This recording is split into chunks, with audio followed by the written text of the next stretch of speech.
Namaskar. I again welcome you all in our next, a very important session of political science.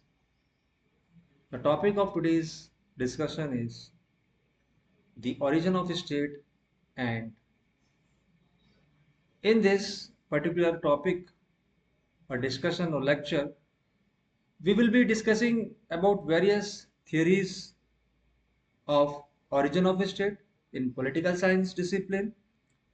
Okay, well, I'll be discussing each and every theory in details in our next session. Today, I'll give you just a brief idea what is it all about. If I say the origin of a state, if I talk about the various theories of origin of a state, so what are the theories which we need to discuss in this particular lecture? So I'll give you a brief idea on that. ठीक है। Origin of state, जिसको अगर मैं हिंदी में बोलूँ, राज्य की उत्पत्ति क्या है, इसका मतलब क्या है, इसका अर्थ क्या है, और इस राज्य की उत्पत्ति के बारे में विभिन्न सिद्धांत दिए गए, विभिन्न थ्योरीज दी गई।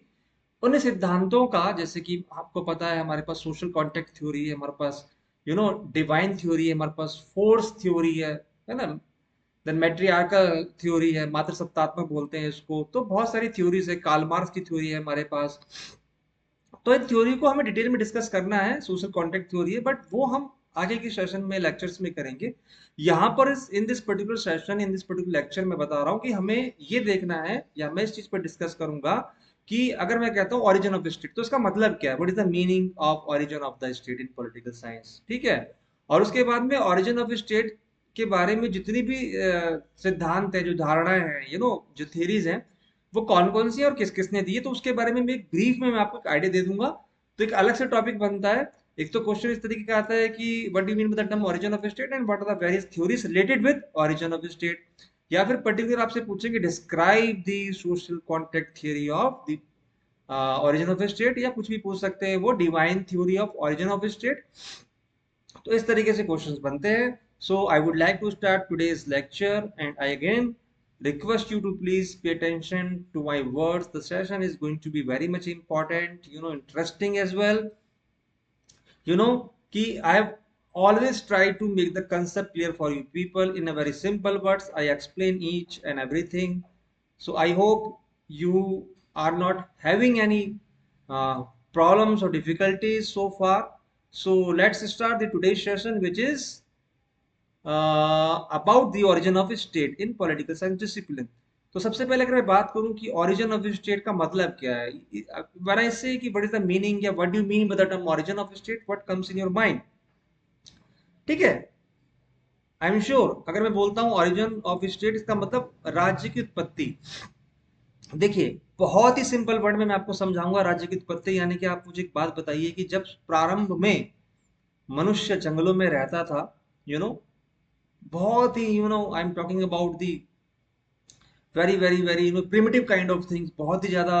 मैं अगर हजारों साल पीछे चला जाऊं तो उस समय स्टेट की कोई संकल्पना नहीं थी, राज्य नाम की संस्था नहीं थी, राज्य नाम का इंस्टीट्यूशन नहीं था, इसका कोई कंसेप्ट नहीं था। वो तो बाद में आया, यू नो तो सीधी सी बात है, इसकी उत्पत्ति हुई होगी, ऐसा तो नहीं है, और एक दिन में नहीं होगी। ग्रेजुअल इन्वेंशन की बात करूं, एक ग्रेजुअल डेवलपमेंट की, there would have been a gradual development as for origin of state is concern. तो सीधी सी बात है कि प्रारंभ में इंसान जंगलों में रहता था, और एक वहां पर तो ये होता था, जिसकी लाठी जिसकी उसकी भैंस, और अपना बलपूर्वक किसी भी चीज को छीन लेना, यू नो हथिया लेना, ये चीजें थी। कोई रूल्स रेगुलेशंस पॉलिसीज नहीं थी, कोई गवर्नेंस नहीं थी, कोई कॉन्स्टिट्यूशन नहीं था, कोई डेमोक्रेसी नहीं थी, कोई नीतियों का पालन नहीं था, कोई सुरक्षा नहीं थी। समझ रहे हैं आप? कोई वेलफेयर लोक कल्याण की बात नहीं थी। तो वो, अब जो हम स्टेट के अंतर्गत जो भी ये सब चीज हम देखते हैं, या जिन चीजों का समावेश है, वो आया, ये बात सही है। बट वो धीरे धीरे आया, वो कंसेप्ट धीरे धीरे इवॉल्व हुआ। तो सीधी सी बात है, ओरिजिन ऑफ स्टेट का मतलब है कि इस टॉपिक का, या इस टॉपिक के अंतर्गत हम ये अध्ययन करेंगे या डिस्कशन करेंगे कि जो राज्य है वो उत्पन्न कैसे हुआ, उसकी उत्पत्ति कैसे हुई। आप समझ गए मेरी बात? राज्य की उत्पत्ति कैसे हुई, राज्य उत्पन्न कैसे हुआ। अभी एट प्रेजेंट जो हम जो देखते हैं राज्य का स्वरूप, जो प्रारूप, वो फिर वही चीज कह रहा हूँ कि वो कोई एक दिन, दो दिन, साल, 2 साल का कोई पीरियड नहीं है। ठीक है।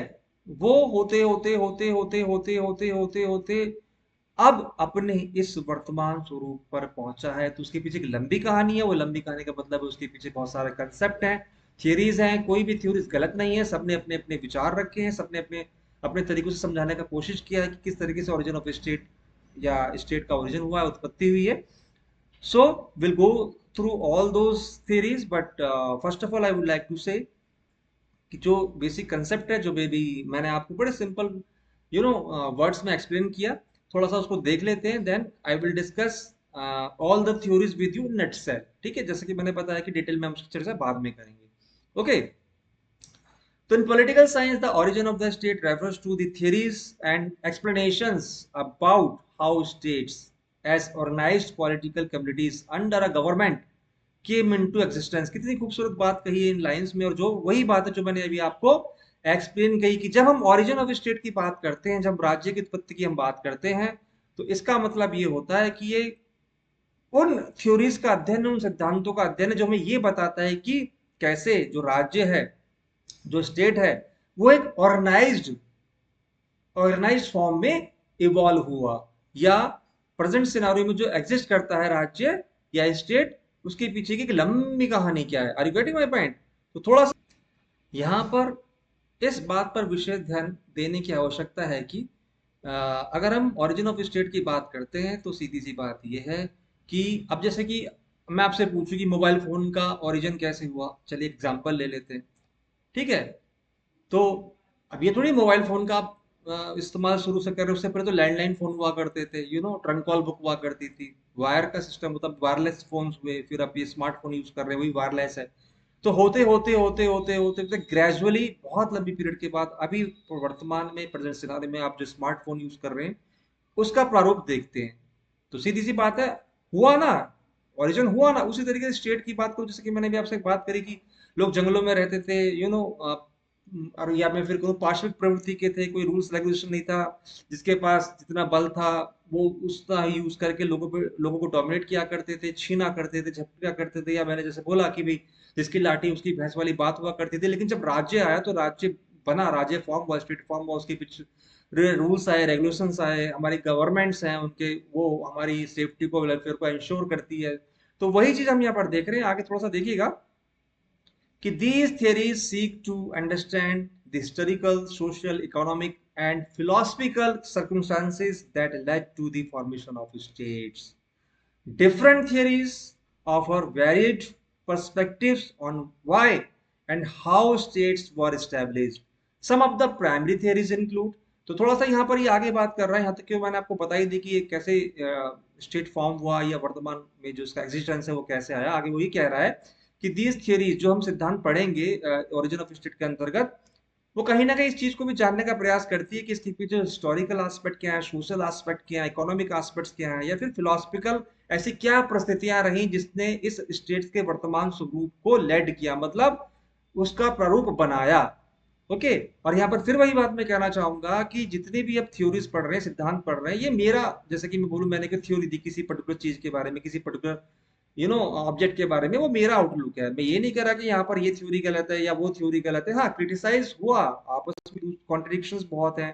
जैसे कुछ इन्वेंशन होता है तो उसके पीछे कुछ उसको फेवरेबल सिनेरियो मैं बोलूंगा कि इवॉल्व करते हैं, कुछ उसकी फेवरेबल बातें बात करते हैं, तो कुछ उसको क्रिटिसाइज करते हैं। तो वो चीज़ तो हमेशा से रही है, लेकिन ये नहीं कहना चाहिए कि भाई हाँ आप गलत हो या हम गलत है। अपनी अपनी धारणाएं हैं, और राज्य की उत्पत्ति के संबंध में बहुत सारे फिलोसफर ने अपने सिद्धांत दिए, और वो सिद्धांत कहीं ना कहीं में ये समझाने का प्रयास करते हैं कि राज्य की उत्पत्ति कैसे हुई। So the first one is divine right theory. थोड़ा सा यहाँ पर बच्चों ये बात ध्यान में रख लीजिएगा कि डिवाइन राइट थ्योरी, जिसको हिंदी में हम राज्य की उत्पत्ति का दैवीय सिद्धांत भी बोलते हैं। ओके, राज्य की उत्पत्ति का दैवीय सिद्धांत बहुत बार पूछा भी गया है, इससे जुड़े बहुत सारे क्वेश्चंस बनते हैं। तो थोड़ा सा ध्यान पूर्वक सुनेगा कि राज्य की उत्पत्ति का दैवीय सिद्धांत क्या है। First I will go through the line and then I will explain in a very simple words. तो it asserts that the state is established by divine will or authority. All the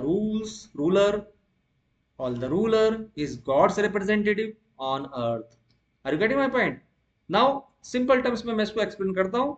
divine theory, या मैं बोलूँ divine right theory, जो राज्य की उत्पत्ति के बारे में है, जो स्टेट के ओरिजिन को बताता है, वो एक दैवीय सिद्धांत है। ये उन्हें बहुत ज्यादा दार्शनिक कह लीजिए, काल्पनिक कह लीजिए, आदर्शों पे संबंधित कह लीजिए, कल्पनाओं पर आधारित कह लीजिए। वो ये कहता है कि देखिए, मैं फिर कह रहा हूँ कि मैं इन सभी थ्योरी को डिटेल में आपसे आगे डिस्कस करूंगा। यहाँ पर केवल मैं आपको एक ब्रीफ आइडिया दे रहा हूँ कि what is it all about. जो थ्योरी राज्य की उत्पत्ति के सिद्धांत में दी गई वो क्या है, और थोड़ा सा अगर आपको यहाँ पर ये आइडिया हो जाता है तो फिर आप जब हम इसको डिटेल में पढ़ेंगे तो आप इसको और अच्छे से समझ पाओगे। तो जो डिवाइन राइट थ्योरी है, जब ये उत्पत्ति का जो सिद्धांत है राज्य के संबंध में, वो सिंपली ये बात कहता है कि ये एक ईश्वर की देन है, ईश्वर ने राज्य की उत्पत्ति करी। ठीक है, राज्य की उत्पत्ति ईश्वर ने करी है, और ईश्वर क्या करता है अपनी इच्छाओं पर, यू नो वो एक रिप्रेजेंटेटिव असाइन करता है। आप इसको ऐसे समझ लीजिए, गॉड्स रिप्रेजेंटेटिव ऑन अर्थ, वो एक रिप्रेजेंटेटिव असाइन करता है अर्थ पर। ठीक है, वो गॉड का रिप्रेजेंटेटिव होता है, यानी कि जो शासक क्या बोलूं, शासन कर रहा है लोगों पर, वो किसके द्वारा असाइन किया गया, अपॉइंट किया गया, वो गॉड के द्वारा अपॉइंट किया गया है। तो ऐसी कुछ धारणा है, और ये होता भी है। पहले उस पुराने जमाने में, आदिम काल में लोग मान लेते थे, जैसे होता था ना जादू टोने पे विश्वास करना, और लोग उसके पास पहुंचते थे अपनी समस्या को समाधान लेने, और ये बोलते थे कि भगवान का दूत है, इसे भगवान ने भेजा है। तो बस अब वो फिर उस कंट्रोल करता था, लोगों को निर्देश देता था, उससे अपना पालन करवाता था, या उनसे अपने हितों की पूर्ति करता था, और इस तरीके से चीजें हुआ करती थी। तो डिवाइन थ्योरी यही कहती है कि जो राजा है या शासक है, वो भगवान या ईश्वर के द्वारा अपॉइंट किया गया, उसका रिप्रेजेंटेटिव है, और उसकी इच्छा पे शासन चलता है, उसकी इच्छा इस ऊपर है। जो उस निवास में राज्य करने वाली जो जनता है, जो व्यक्ति हैं, जो लोग हैं, उस राजा या शासक के द्वारा निर्देशित जो भी निर्देश दिया जा रहा है, जो भी आज्ञा दी जा रही है, उसका पालन करना अनिवार्य है। ठीक है, तो दैवीय उत्पत्ति का सिद्धांत ये कहता है कि जो राज्य की उत्पत्ति है वो दैवीय कारकों से हुई है, फैक्टर्स में इन्वॉल्व है। ठीक है, वो मानवीय उत्पत्ति, मानवीय क्रियाकलापों का कोई रोल नहीं है राज्य की उत्पत्ति में, वो ईश्वरीय है। ठीक है, डिवाइन राइट थ्योरी यही कहती है। Now the second one is social contract theory. इसे हम सामाजिक संविदा, सामाजिक अनुबंध का सिद्धांत भी कहते हैं बच्चों, और ये बहुत ज्यादा इंपॉर्टेंट है। हम जब बात रॉस वगैरह की करते हैं, हॉब्स की करते हैं, तो सोशल कॉन्ट्रैक्ट थ्योरी या जॉन लॉक की बात हम करते हैं, तो बहुत इंपॉर्टेंट है ये उस पॉइंट ऑफ व्यू से। लेकिन इसको डिटेल में हम जो चर्चा करेंगे वो हम आगे करेंगे अपने लेक्चर में, जब हम इसको विस्तार से पढ़ेंगे कि सोशल कॉन्ट्रैक्ट थ्योरी है क्या। नाउ एक नटसेल में मैं आपको आइडिया देना चाहूंगा व्हाट इज इट सेज या what is it all about as far as social contract theory is concern. It proposes that the state is a result of a contract or agreement among individuals to form a society and establish a government to protect their rights and ensure order. Key proponents include Thomas Hobbes, John Locke, and Jean Rousseau. ठीक है, या इसको simply short में Rousseau ही बोलते हैं। Rousseau एक बहुत बड़ा, हमने इसको एजुकेशन में ही पढ़ा है, फिलोसफर रहे हैं, बहुत बड़े दार्शनिक रहे हैं, और प्रकृतिवाद के जनक माने जाते हैं। नेचुरलिज्म को जब हम पढ़ते हैं तो रूसो का कहीं ना कहीं हमें पता है रूसो के बारे में। पॉलिटिकल साइंस में भी इनकी बहुत कंट्रीब्यूशन है, उस चीज को हम देखेंगे। तो क्या है ये सोशल कॉन्ट्रैक्ट थ्योरी या सामाजिक अनुबंध का सिद्धांत? सीधे सीधे बड़े स्पष्ट शब्दों में, संक्षिप्त या सिंपल वर्ड्स में आप ही समझ लीजिए, यहाँ पर कुछ ना कुछ अनुबंध होता है। कॉन्ट्रैक्ट का मतलब क्या, कुछ अनुबंध, कुछ संविदा, कुछ होता है ना आपस में। तो जैसे कि प्रारंभ में जो था, क्या था, लोग ऐसे ही रहते थे, कोई किसी के ऊपर कुछ शासन नहीं था, चीजें अव्यवस्थित थी। लोग बलपूर्वक, फिर वही चीज कहूंगा, लोग अपने सत्ता को स्थापित करना चाहते थे, अपनी बातों को मनवाना चाहते थे, बट उसके पीछे कोई लॉजिकल रीजन नहीं था, कुछ एक सहमति नहीं थी, और अवस्थित चीजें थी सारी समाज में। तो लोगों ने बोला नहीं यार, एक प्रॉपर वे होना चाहिए चीजों का एग्जीक्यूट करने का। तो उन्होंने समझौता किया कि एक राज्य का निर्माण होना चाहिए, एक राज्य का निर्माण करते हैं, और ये राज्य का संचालन किसी एक व्यक्ति को या कुछ प्रमुख अथॉरिटीज की मैं बात करूं, कुछ प्रमुख शासकों को सौंपा जाए, और उसके अंडर में, उस शासक के अंडर में वो जनता रहे, वो जो भी लोग हैं जो निवास करते हैं उस स्टेट के निवासी, वो उसकी आज्ञा का पालन करें, उसके द्वारा निर्देशित जो निर्देश है उसका वो पालन करें, और वो उनकी वेलफेयर को, उनकी सिक्योरिटी को, उनकी सेफ्टी को भी इंश्योर करे। तो एक प्रॉपर वे में चीजें एग्जीक्यूट होंगी, कुछ अव्यवस्थित नहीं होंगी। It will not become, I would say that, कहते हैं ना टर्माइल जो समाज में होता है, उस चीज पर हम अंकुश लगा सकेंगे। और सीधी सी बात है, सिंपल वर्ड में, आपस में लोगों ने बैठे, सहमति से उन्होंने समझौता किया, और एक कॉन्ट्रैक्ट कह लीजिए, अनुबंध कहते हैं ना, साइन हुआ, जैसे कि हम बात करते हैं नॉर्मली, तो एक उस सोशल या सामाजिक कॉन्ट्रैक्ट या अनुबंध के आधार पर राज्य की उत्पत्ति हुई, और लोगों ने उसको एक्सेप्ट भी किया और चीजें थोड़ा सा प्रॉपर वे में एग्जीक्यूट होना चालू हुई।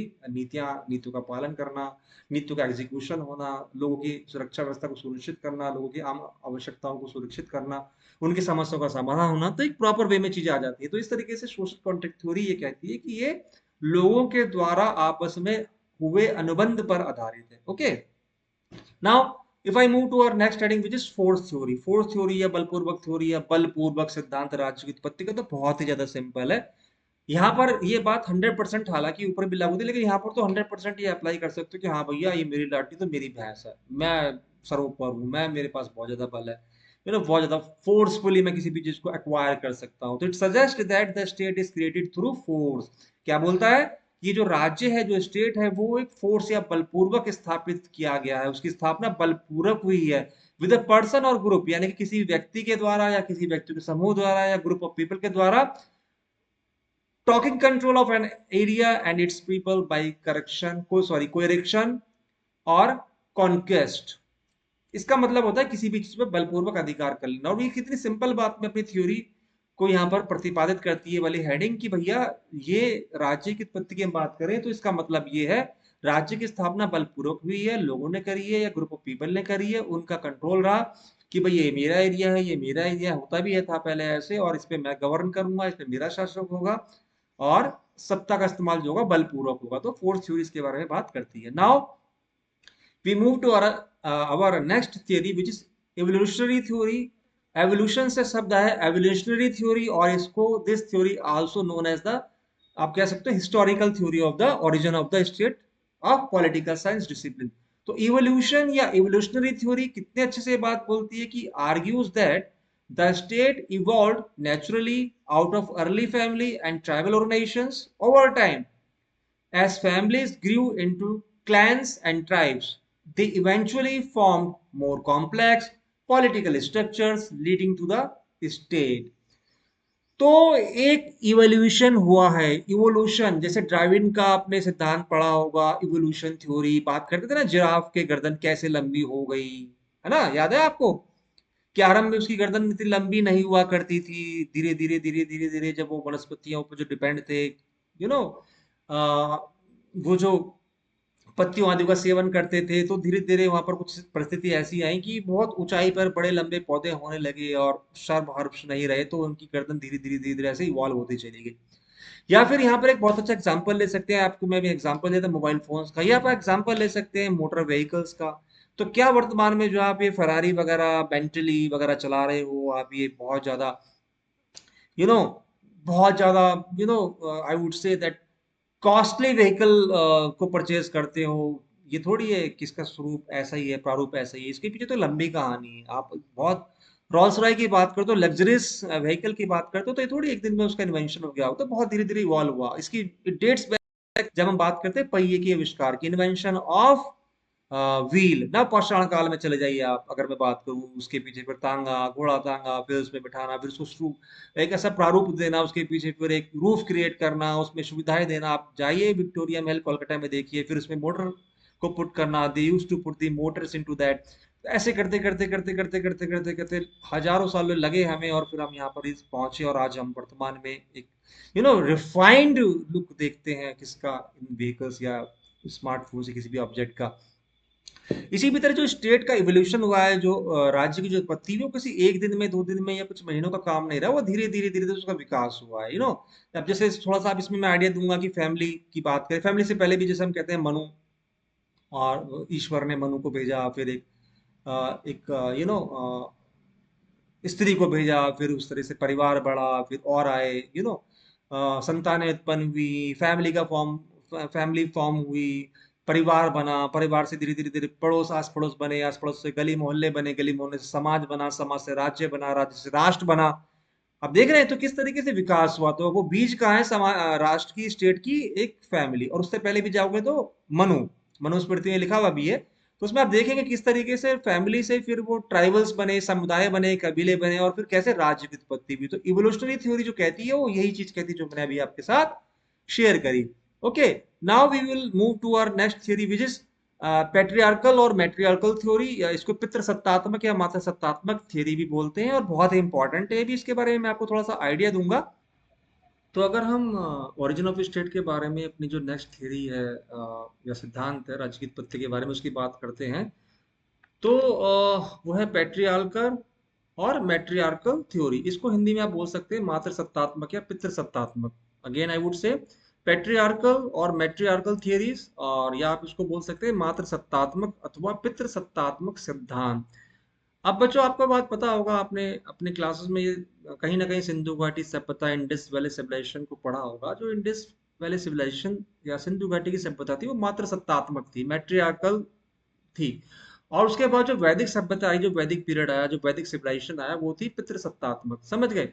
तो यहाँ पर किसकी बात हो रही है? यहाँ पर बेसिकली हम ये बात करें, जो समाज में जो परिवार हुआ करता था, वो या पितृसत्तात्मक था, यानी या फिर वो मातृसत्तात्मक था। यहाँ पर ये हेडिंग ये बोला कहना चाह रहा है, या ये इस चीज को एक्सप्लेनेशन है इस हेडिंग के अंतर्गत, जो राज्य की उत्पत्ति की हम बात करते हैं, जो मर्जन ऑफ स्टेट की बात करते हैं, जो परिवार जो समाज का अहम हिस्सा है, जो राज्य के फॉर्मेशन में, राज्य की उत्पत्ति में बेस है, आधार है, महत्वपूर्ण भूमिका निभाता है। बिना परिवार के हम राज्य की कल्पना नहीं कर सकते। वो परिवार कैसे बढ़ता है? तो जहां तक पैट्रियार्कल सिद्धांत की बात है, उसके संदर्भ में सिंपल सी बात जान लीजिए फिलहाल, कि जो पितृसत्तात्मक परिवार होता है, उसमें जो शासन किया जाता है, जो प्रमुख शासक होता है, वो पिता होता है, या परिवार का जो मुखिया होता है वो पिता होता है, फादर होता है। सभी लोग उसके आदर्शों पर चलते हैं, उसके द्वारा सिद्धांत जो बनाए गए उसको फॉलो करते हैं। डिसीजन मेकिंग, निर्णय लेने में उसी की भूमिका महत्वपूर्ण होती है। वो रक्त संबंध के आधार पर परिवार बढ़ाता है, परिवार बढ़ते हैं, धीरे धीरे उनमें शादी होती है, रक्त संबंध के आधार पर संतान उत्पत्ति होती है, संतान उत्पत्ति से परिवार और बढ़ते हैं, समाज, कबीले, समुदाय का निर्माण होता है, अल्टीमेटली स्टेट का फॉर्मेशन होता है। मैट्रियार्कल थ्योरी और पैट्रियार्कल थ्योरी बात वही है। मातृसत्तात्मक या पितृसत्तात्मक थ्योरी की बात करूं, सिद्धांतों की बात करूं मैं राज्य के संदर्भ में, बस थोड़ा सा डिफरेंस ये हो जाता है कि जहां पर पैट्रियार्कल थ्योरी या पितृसत्तात्मक सिद्धांत के अंतर्गत मुख्य भूमिका पिता की होती है, वहीं दूसरी ओर मैट्रियार्कल या मातृसत्तात्मक सिद्धांत के अंतर्गत जो मेन रोल होता है, जो मुख्य भूमिका होती है, या फिर मैं कहूं जो मेन या मुख्य व्यक्ति होता है, मातृ सत्तात्मक के अंतर्गत माता होती है, या मैं बोलूं जहां पिता होता है तो वो माता रूल करती है। तो मातृसत्तात्मक थ्योरी, जैसे कि मैंने आपको बताया, सिंधु घाटी की सभ्यता, इंडस वैली सिविलाइजेशन के अंतर्गत बहुत अच्छा एग्जाम्पल है कि एग्जाम में पूछे तो ध्यान में रख लीजिएगा। जो भी डिसीजन मेकिंग, निर्णय, पॉलिसी, नीतियां, सुरक्षा, आवश्यकताओं की पूर्ति, वो किसके हाथ में होती थी? वो माता के हाथ में होती थी। ठीक है? और परिवार का मुख्य पालन पोषण जो भी होता था, वो माता के हाथ में होता था, ना कि पिता के हाथ में। तो हालांकि सारे, जैसे कि मैं बोलूं कि इस राज्य की स्थापना के अंतर्गत या राज्य की उत्पत्ति के अंतर्गत परिवार की क्या भूमिका है, वो दोनों थ्योरी में समझाने की कोशिश की है, पैट्रियार्कल और मैट्रियार्कल में। अंतर केवल इतना है कि जहां पर पैट्रियार्कल में मुख्य रोल किसका होता है? पिता का होता है और माता का होता है। बस इतनी बात आप ध्यान में रखिएगा, ज्यादा कठिन नहीं है ये। आप इसको थोड़ा सा और आगे हम विस्तार से चर्चा करेंगे जब हम हर थ्योरी को विस्तार से पढ़ेंगे ओरिजिन ऑफ स्टेट की, तो थोड़ा सा I will try to make the concept more clear for you people. अभी तो मैं केवल एक फिर कहूंगा कि आइडिया दे रहा हूँ। अगर एग्जाम में इस तरह क्वेश्चन आता है कि परिवार, सॉरी, राज्य की उत्पत्ति कैसे हुई है, उसका मतलब क्या था, meaning of origin of the state, और what are the various theory, तो वहां पर आपको इस तरीके से इसको लिखना है और 4 से 5 लाइन में इसका डिस्क्रिप्शन करना है। इसमें कोई ऐसी डिफिकल्टी वाली बात नहीं है। जो इकोनॉमिक थ्योरी है स्टेट ऑफ ओरिजिन के संबंध में या ओरिजिन ऑफ स्टेट के संबंध में, इसको मार्क्सिस्ट थ्योरी बोलते हैं। तो which is also a last theory of origin of the state, this is the sixth one. तो ये क्या कहती है, इसको बड़े सिंपल तरीके से आप समझने का प्रयत्न कीजिएगा स्टूडेंट्स की। जैसे कि आपको सभी पता है कि जो मार्क्सिस्ट थ्योरी है या मार्क्सवाद है, वो कार्ल मार्क्स के द्वारा दिया गया, और ये बहुत विख्यात, बहुत ही रिनाउंड फिलोसफर भी रहे हैं। दास कैपिटल में आप इनके द्वारा व्यक्त किए विचारों को और डिटेल से जान सकते हैं। तो ये क्या कहते हैं कि राज्य की उत्पत्ति के बारे में इनका विचार क्या है? राज्य की उत्पत्ति के बारे में इनका विचार ये है कि जैसा कि इन्होंने बड़े स्पष्ट शब्दों में कहा है कि किसी भी समाज में जो पति होते हैं, जो पूंजीवाद है, उसका इन्होंने विरोध किया है, कैपिटलिज्म का इन्होंने विरोध किया है, क्योंकि वो इसलिए कि जो श्रमिक होते हैं, जो वर्कर है, उसका शोषण किया जाता है। यू नो उसका शोषण सबसे ज्यादा पूंजीवाद के हाथों में होता है। और जबकि जबकि सबसे ज्यादा किसी भी राज्य की मैं बात करूं, किसी भी समाज के उत्थान की बात हम करें या आर्थिक संपदा की बात करें, जैसे कि इकोनॉमिक थ्योरी की हम बात कर रहे हैं, तो ये बोल रहा है कि आर्थिक संपदा को बढ़ावा देने के लिए, बूस्ट करने के लिए, सपोर्ट करने के लिए, उन्नत करने के लिए इन्हीं श्रमिकों का हाथ होता है, बट इनका जो है शोषण सबसे ज्यादा इन्हीं का शोषण होता है, जो राज्य की या समाज की, मैं बोलूँ कि आर्थिक संपदा को बढ़ाने में सबसे महत्वपूर्ण भूमिका निभाते हैं। तो इनके अनुसार ये बोला गया कि इकोनॉमिक थ्योरी के अंदर का ये बोला गया कि एक समानता होनी चाहिए, सिमिलरिटीज होनी चाहिए, और ये जो पूंजीपति के द्वारा जो श्रमिक जो वर्ग है, जो समाज है, उसका शोषण, ये कहीं ना कहीं इसीलिए भी आवश्यक हो जाता है कि एक ऐसे राज्य की स्थापना हो कि जो जहाँ पर जो शोषण मुक्त हो, शोषण मुक्त समाज हो, जहाँ पर जो लोग हैं, या मैं बोलूँ जो श्रमिक हैं, जो सबसे बड़ी भूमिका, अपनी महत्वपूर्ण भूमिका होती है, निभाते हैं किसी भी समाज के उत्थान में, वो पूंजीपतियों के द्वारा शोषित ना हो। और ये आगे बोलता है कि जहाँ तक थ्योरी की बात है, posit that the state emerge to manage and regulate economic interest, particularly to maintain the dominance of certain economic classes or others। ठीक है। तो बात घूम फिर के वही आई कि इनके अनुसार, या इकोनॉमिक थ्योरी के अनुसार, एक ऐसे राज्य की स्थापना, एक ऐसे राज्य का ओरिजिन जहां पर शोषण ना हो श्रमिक वर्ग का पूंजीपतियों के हाथों, और एक वेलफेयर की बात हम कर सके, उनके कल्याण, लोक हित की बात हम बात कर सके, तो इस विचारधारा के आधार पर भी समाज का, यू नो सॉरी, राज्य का, आप कह लीजिएगा, ओरिजिन किया या ओरिजिन हुआ। और आवश्यकता थी ऐसे समाज में जहां पर पूंजीपतियों के द्वारा एक एक तरफा चीजें ना हो, और इक्वल डिस्ट्रीब्यूशन हो, चाहे पावर का, चाहे सत्ता का, या फिर मैं बोलूँ कि इकोनॉमिक एस्पेक्ट से भी अगर हम बात करें, तो इकोनॉमिक थ्योरी या मार्क्सिस्ट थ्योरी की अगर हम बात करें, मार्क्सिस्ट थ्योरी की बात हम करें, तो ये सीधी सी बात ये होती है कि यहाँ पर वो एक ऐसे राज्य की संकल्पना करते हैं, जो कि मतलब जहां पर जो शोषण से मुक्त हो, जो श्रमिक वर्ग है उनका शोषण ना हो। तो आपने देखा किस तरीके से जो अलग अलग थ्योरी हैं, उन्होंने अलग अलग संकल्पना दी, अलग अलग उनके कंसेप्शंस हैं, अलग अलग उनकी धारणा है, अलग अलग उनके प्रिंसिपल्स हैं। और हर थ्योरी यही बताने का प्रयास करती है कि राज्य की उत्पत्ति हुई कैसी, राज्य कैसे इवॉल्व हुआ, चाहे वो इवोल्यूशन थ्योरी हो, या फिर वो सोशल कॉन्ट्रैक्ट थ्योरी हो, या फिर वो डिवाइन थ्योरी हो, या फोर्स थ्योरी हो, या फिर इकोनॉमिक थ्योरी हो। तो हर थ्योरी के अंतर्गत कुछ अपनी विशेषता है, कुछ लूप होल्स को क्रिटिसाइज भी किया गया थ्योरी को अन्य फिलोसफर के द्वारा। बट फिर वही चीज कहूंगा कि इसका मतलब ये नहीं कि कोई भी थ्योरी किसी दूसरी थ्योरी से मतलब दूसरी थ्योरी की अपेक्षा गलत है, ऐसा नहीं है। हर किसी की अपनी एक विचारधारा है, हर किसी की एक अपना, एक कह लीजिएगा, संकल्पना है, हर किसी का अपना एक तरीका है ये डिस्क्राइब करने का कि जो ओरिजिन हुआ स्टेट का वो कैसे हुआ। और वो अलग बात है कि प्रेजेंट सिनारियो में जब हम डेमोक्रेटिक सिस्टम की बात करते हैं, तो कुछ थ्योरी को बहुत ज्यादा सपोर्ट किया गया, और ये बोला गया कि हाँ, वास्तव में राज्य की जो स्थापना है, ओरिजिन ऑफ स्टेट, इन्हीं वैलिड थ्योरीज के बेस पर हुआ है, या ये प्रमाणिक है। ठीक है। तो this way we come to the next session of our political theory, and I hope it would have been very much helpful and valuable session for you people, and you would have enjoyed the entire session। Topic बहुत important था, origin of state क्या है और उससे जुड़ी हुई विभिन्न theories क्या है। फिर कहूंगा मैं आपसे, ये क्वेश्चन बहुत बार पूछा गया है। तो आज के इस डिस्कशन में आपको एक तो आइडिया होगा कि ओरिजिन ऑफ स्टेट क्या है, और इससे जो जुड़े हुए जो सिद्धांत हैं, वो किस तरीके से हमें ये बताते हैं, या ये बताने का प्रयास करते हैं कि जो राज्य की उत्पत्ति हुई वो किस तरीके से हुई होगी। और आगे जब हम पॉलिटिकल थ्योरी के जो दूसरे लेक्चर्स हैं या सेशंस हैं, उसमें हम विस्तार से one by one in theories को पढ़ेंगे, तो कंसेप्ट हमारा और क्लियर होगा। Okay. So thank you very much for being with me, and I would say that if again, if you think that there is some difficulties, or problems which are being faced by you, please you can get in touch with me।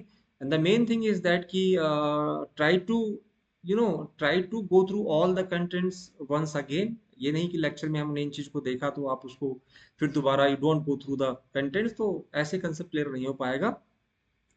Okay, so I hope you are getting me what I want to convey to you। तो see you again in our next session of political theory। Second unit चल रही है हमारी, और उसमें हम चर्चा करेंगे एक नेक्स्ट थ्योरी की डिटेल में, ओरिजिन ऑफ स्टेट के बारे में, डिवाइन थ्योरी पढ़ेंगे, या फिर हम कुछ मार्क्सिज्म पढ़ेंगे, या फिर कुछ हम इवोल्यूशन थ्योरी पढ़ेंगे और डिटेल में पढ़ेंगे। और इस तरीके से हमारा यूनिट सेकंड फिनिश होगा अच्छे से।